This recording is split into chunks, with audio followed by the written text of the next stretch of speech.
I'm happy to be with you again. As you know, this course is called Social Entrepreneurship, a Grassroots Revolution. And I'd like to talk with you today about some key steps in project development. And this will be part one. But first, I'd like to make sure you're aware of our MOOC site, our web address. People can find just about anything about our MOOC course at that site. Also, we do have a Facebook page, and all you need to do is search for Social Entrepreneurship Program. And as those of you who've been looking at other videos know, there is an optional book. Ordering information is at the Facebook page and the MOOC site. You do not need this book to do well in this course. I have developed a set of steps that will help you build your social entrepreneurship project. And I encourage you to prepare a written document following each step that I outline below. The name of this document, I'm going to call it the Project Development Report. The final draft of this report will be detailed and long. That final draft is inappropriate for this short course. In this course, I would like you to work with a shorter version. So let's view two stages to building the project development report. Stage one. This is a quick run-through of each part of the document with approximations when needed to move quickly. In this MOOC, I ask that your work on this document be quick. Please spend no more than 3 hours researching for and writing this stage one document while you are in this course. The key point is that in this course, I'm wanting you to quickly walk through each part of the document so that you will have a feel for each part. Stage two. This involves serious preparation of this report with the writer devoting whatever time is necessary. Stage two involvement with this document is based on serious consideration about actually starting your project. To repeat, in this course, I ask that you engage in only stage one, which involves you quickly moving through each step of the project development report. Here is an outline of the project development report. The first item is identify the category of people inhabiting a specific location about which you care and is in need. Specify the location of these people. So, step one involves you very clearly identifying the category of people you have selected, the people with whom you would like to work to solve one of the problems that is associated with that community. So, who are the people? Where are they located? Try to be as specific as possible when you write this part of the document. Especially the location relates to being specific. Some communities of people, some categories of people in need might be within a few city blocks, within a large metropolitan area. If that's the case, identify those blocks. Or the category of people with which you want to work might be within an entire city, or it might be a county, or it might be a state. Be as specific as you can, identifying who the people are and where they are located. The second point is list and very briefly describe the unmet primary needs of the category of people you have selected. List and briefly describe the unmet primary needs. And I'm talking about all primary needs that have not been met, not just the need on which you intend to focus. And so a person might raise this good question. Why must we spend the time on needs other than the one we want to address? A good answer would be because problems don't exist in a vacuum. Problems tend to be interrelated.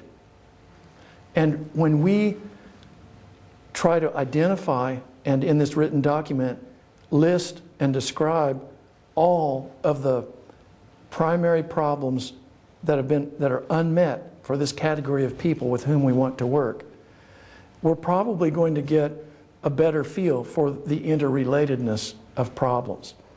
The problem that you select or that I select doesn't exist in isolation. It doesn't exist in a vacuum. It is going to be associated with some other problems. And in this part of the report that I'm wanting you to write, when we're considering and studying and better understanding problems other than the one on which we want to focus, indirectly, I think we're better understanding our problem because of the interrelatedness of problems. Our understanding of other problems may help us formulate the most powerful statements about our planned work. For example, in this case I'm using that example of teaching English to elder refugees. Here's a statement. Elder refugee English fluency can help build strong families and reduce refugee youth gang involvement. To me, that's a very powerful statement. There are three different problems, three different issues involved in that one statement. And that one statement is tying together these three problems. This is one illustration of problems being interrelated. Elder refugee English fluency relates to the strength of these traditional families within the refugee community. And the strength of these traditional families within the refugee community influences how many of the young people in these families are going to become involved in gangs. So the point that I'm on right now is the interrelatedness of problems and the importance of us understanding all of the primary problems that are unmet within the category of people with whom we want to work. The third part of this report is construct a detailed explanation with documentation of the primary unmet needs your project will seek to address. This is where we focus on the issue we want to address, the problem we want to reduce. What is the problem? When did it start? Why did it start? What are the negative consequences? Why does it continue? What is the attitude of clients? What is the attitude of the surrounding community toward the problem? Is the problem unique to these people, or is it shared by others? These are some of the types of issues that I would like for you to address in your written document. In addition to what I just listed, are there other relevant issues associated with the target problem? There probably are, and we should be as comprehensive as we can. Another point that's very important is document, document, document. The word document has different meanings.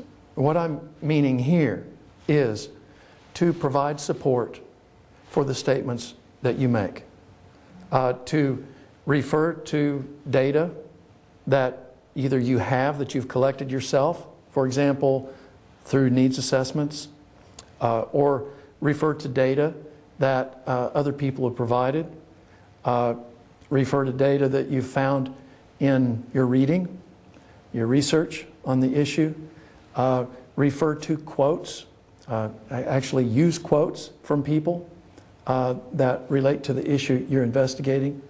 The point is to document what you say.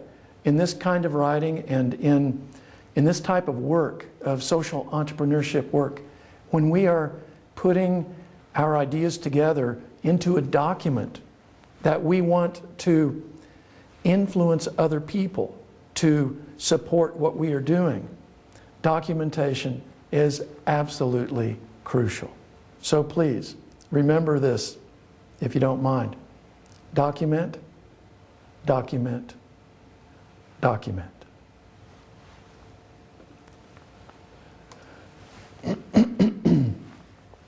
The fourth section of this report, investigate and report on the extent to which existing agencies are responding to the target problem your project seeks to address.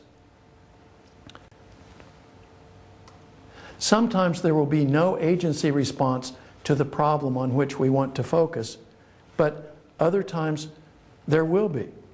The point here, the important point, is that we need to study what other agencies are doing as they attempt to address the problem on which we are wanting to focus. In some situations, there will be much agency activity directed toward the problem we want to address. This is valuable information to us. We want to start a social entrepreneurship project on the topic, the problem that you've identified. We have identified other agencies in the community who are attempting to address the very problem that we want to start our project on. So by studying these other agencies, by studying their activities, the way that they have attempted to attack the problem that we want to attack, that's valuable data to us.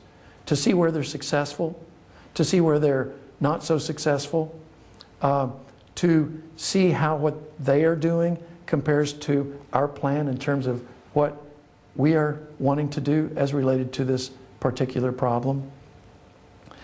It's very important that we be very clear on how our idea is similar to and different from the activities of other agencies that are addressing the same problem. Especially when we use this document that we're writing right now. Especially when we use this document to try to encourage support from other people. A crucial issue will be, and some thoughtful, knowledgeable people will ask, well, how is what you're wanting to do different from what these three agencies in our community right now who are trying to address that same problem, how is what you're wanting to do different from them? We absolutely have to be extremely knowledgeable on the activities of these other agencies. So to me, that's a very important point. I might mention that relates very much to when we, or if we seek donations from people in the community, to be able to explain that difference. Also, when we seek grants from funding sources, to be able to explain what activities are occurring in our community related to the issue that we've selected and how our project is going to be different.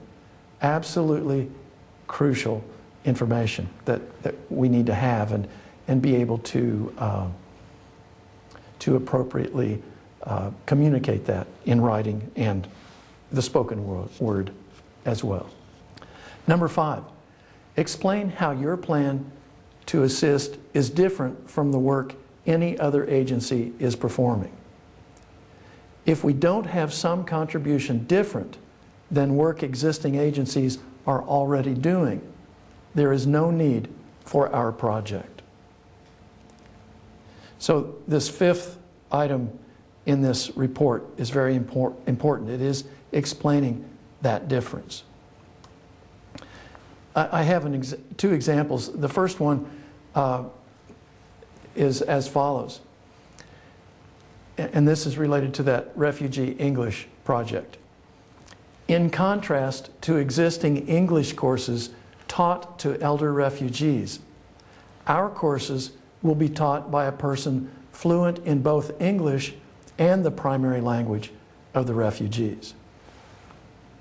In that real-life situation that I was a part of for a while in this metropolitan area, it was the case that the English courses that were being provided to the refugees, they were taught by people who were not fluent in the refugee language. And the second point, whereas existing English classes have a strict predetermined time schedule, our English classes will proceed only after all elders support moving to the next lesson plan. These two statements are illustrations of, in writing, documenting how our plan is different from the existing services that occur. The sixth item for this report is identify strengths and weaknesses of your project plan. You might want to use my scale, and there may be some other resources that might be helpful to you. In this part of the report, be honest and put everything on the table. Identify your strengths and identify your weaknesses. Be totally honest, especially in identifying the weaknesses.